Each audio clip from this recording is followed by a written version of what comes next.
அனைவருக்கும் வணக்கம். ஷங்கரிடம் உதவி இயக்குநராக பணியாற்றிய நிலேஷ் கிருஷ்ணா இயக்குநராக அறிமுகமாகி எடுத்த டுபாக்கூர் படம்தான் அன்னபூரணி. நயன்தாரா நாயகியாக நடித்த இந்த படத்தில் ஜெய், சத்யராஜ் என பலர் நடித்துள்ளனர்.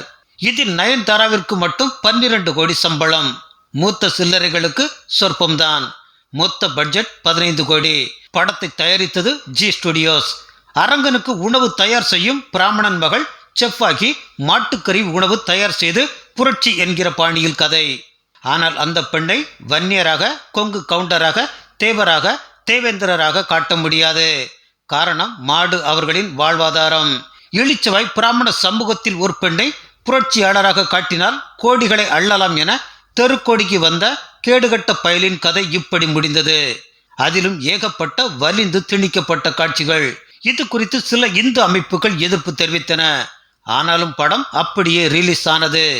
ரிசல்ட், படம் பப்படமாகி தயாரிப்பாளர் தலையில் துண்டு. மொத்தமாக 85 லட்சம் மட்டுமே வியாபாரம் ஆகியிருக்கிறது. காரணம், சென்னை மற்றும் தென் மாவட்டங்களில் ஏற்பட்ட புயல் வெள்ளம்.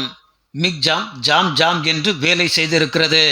இந்து மதத்தை நிந்தனை செய்வோருக்கு இது ஒரு பாடமாக இருக்கட்டும். நன்றி.